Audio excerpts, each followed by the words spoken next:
Hi, my name is John Vanna. Sam, on December 1st of 1997, you were injured while unloading your trailer. Would you describe to our viewers what happened?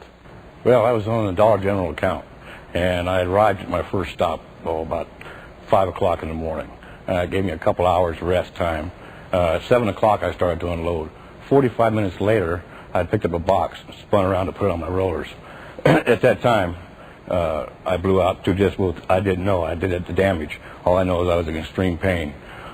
I crawled over to the side of the trailer and sat up. Well, it didn't work because my body wasn't high enough. My legs weren't stretched out. So I had to climb up on the boxes and to get my legs and my knees level with my hips. It felt a little better. Well, I was still in pain. I finished unloading the truck, took some aspirins, and then climbed into the seat of the truck and went to my next stop. There I finished that one. By the time I had finished that, I was in so much pain that I could hardly even stand up. It was all about sitting down at that moment.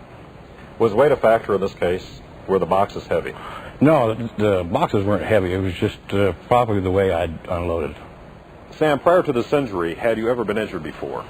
No, not at all. Sam, how much pain were you in at the time of the injury? Extremely a lot of pain. It's hard to describe pain, but it was so much pain that it took me a while to get up off the floor after it happened. Is there anything you could have done to prevent the injury? Yeah, probably if I would have positioned my body a little better when I was unloading. Had you been accustomed to heavy lifting in the past? Oh, yes, of course. Give me some examples. What kind of lifting had you done in the past? Oh, my younger years, I was a roofer. I'd also been a logger. Okay. And prior coming to Werner, I was a bed bugger, which is a furniture mover. I did that for 10 years, and I moved a lot of heavy objects. So you're used to doing heavy moving on a day-to-day basis, using your back. Yes, I was. Sam, how did this injury affect you physically, and have you fully recovered? Well, what's fully recovered? I mean, I can't unload trucks anymore.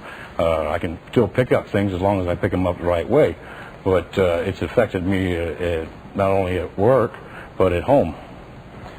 Can you give me an example? I mean, now I understand that you can only bend over so far. Can you describe to our viewers how far you can bend? Well, if you look at being bent over, some people can bend over and pick up a dime off the ground. Mm-hmm. I can't bend over. As far as I can bend over is an L shape. If I want to pick something up, I have to squat down and pick it up. So you have to use your knees to actually get down and get yourself back up again. Exactly. That's exactly what I have to do. How did the injury affect you financially? Well, financially, you're used to making so much a week, and with being that Werner did help me out and everything, take care of me, and I appreciated that. It was just that you're used to bringing in so much money so much, and when it's cut by $100, $200, you really have to tighten up your belt. So it really did hurt. So you obviously received workers' compensation. Exactly. But what you're saying is the workers' compensation did not make up for other lost wages that you would have earned. Right, exactly. How long were you actually off work? Well, from the time that I arrived home, it was December 2nd, and I was back in work with Omaha April 1st. So it was a little over 4 months total. Sam, how did this affect your family life? Well, there's all drivers, after you spend time out here, you got to go home and do your honeydews. Well, there's a lot of things I can't do anymore because it requires a lot of use of the back.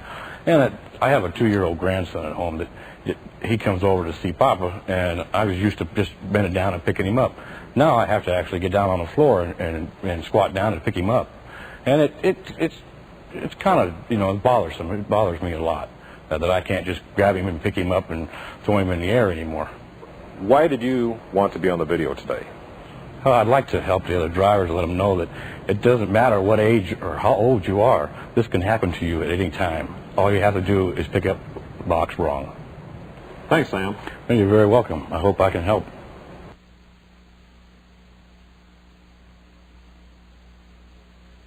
Now I would like to introduce Guy Shelton, who is a physical therapist with Health South.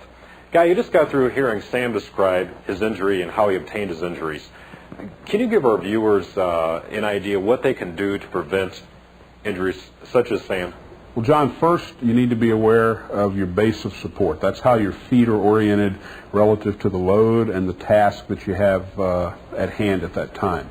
Second, you want to try to keep whatever load that you're handling as close to your center of gravity as possible. Third, by keeping your toes pointed toward the load, that will help you avoid twisting, which is a very significant stress to the back when you're lifting and moving material. Fourth, if possible, try to break the task into smaller, easier components to handle. And fifth, try to be aware of the unexpected. And that sounds a little bit like an oxymoron, but be aware of those boxes that might be shifting or load that might be heavier than you thought it was, so that you can prevent the unexpected from occurring and suddenly creating an injury. John, the first thing we want to talk about is base of support. I'm going to need your help to demonstrate a couple of points. Just come stand right here, put your feet right close together. All right. Your base of support right now is the area that's encompassed by your feet. It's a relatively small base of support. And in this position, it doesn't take much force to knock you off balance in any direction. Now go ahead and widen your base of support a bit. Now in this position, with your feet wide apart, you're in a better position to lift things because you've got better side-to-side stability.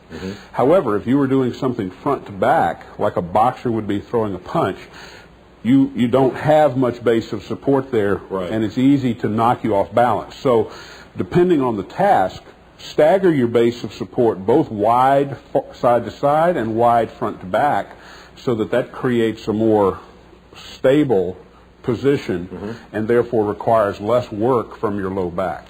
Okay? The next point that we want to discuss is center of gravity. The center of gravity is the point in your body around which your body mass is balanced. For most individuals, this is at about the level of your belt buckle and deep in the abdomen. So for our purposes in lifting, when we lift a box or an object, having that object as close to the belt buckle as possible is going to be your safest position. For today's demonstration, we're using a box that's empty. It's light. But what we would want to do would be to bring the box to the belt buckle level to be closest to the center of gravity before we carry the box or before we place the box down on the floor. As we put the box on the floor, we need to squat, keep the load near our center of gravity, and then put the load down as best as possible. When we bring in the box up, we pick the box up, bring it up to our center of gravity, and then change our base of support. When we go to place the box down, we're going to come over to the load, and even though this is taller and be very easy just to drop or set the box down this way, it's still going to be best to, with a good base of support, lower the center of gravity to unload the load onto its resting place. The third point that we want to talk about today is the concept of keeping your toes pointed towards the load. By keeping your toes towards the load, you will avoid twisting. And twisting is one of the mechanisms of injury that Sam experienced when he was unloading his trailer. First, let me show you what we don't want you to do. We don't want you to come down, even though you may pick the box up correctly, and then stand and just turn and twist the load over to the receiving point. What we'd rather you do is take the box, and again, when you're squatting down to keep the load near your center of gravity, that's where you're using your legs and knees instead of your back, as you've always heard. So you come down, take the load up, stand, and then adjust your base of support and keep the toes pointed where the load's going, and then you can place the load down on its resting place. The fourth point that we'd like to talk about today is breaking the task into smaller, more easily managed components. For example, if we had unloaded these two boxes off of this edge of the pallet and now had to go for the box that's on the third position, instead of reaching over and just picking the box up and leveraging against our low back, what we would want to do is to establish a good base of support, further support the base of support by leaning into your pallet, and then with that being stable, drag the load towards you, then readjust your base of support, take the load off of the pallet, and then carry it over to its resting point to finish the movement, breaking that into two tasks. The fifth point of our discussion today is to be aware of awkward and unexpectedly changing loads. This would take into account a load that might shift as you're in the process of moving it, or a load that might be heavier or lighter than you had expected, creating a sudden change in the way your body, and in particular your back, handles the stress. Some of you may have used or seen used before these back belts, some with suspenders, some without, that people use in an attempt to prevent back injuries. My recommendation on those is to not let that be a false sense of security for you. The belts are there to remind you to use the knowledge that you have, that where we've talked about today in our video. The belts themselves do not by themselves prevent the injuries. It's a reminder to you. In summary, we've talked today about base of support and needing to have a good adaptable base of support as you lift and carry loads. We've talked about keeping the load near your center of gravity, including squatting, using your stronger leg muscles to protect your back when you're picking up a load from a low position. We've talked about keeping the twisting to a minimum, and the reminder there is to keep your toes pointed to where the load is. We have also today talked about breaking tasks down into more easy, smaller, manageable tasks. And we've talked about being more aware of the awkward and unexpected situations that can sneak up on you and make a back injury occur.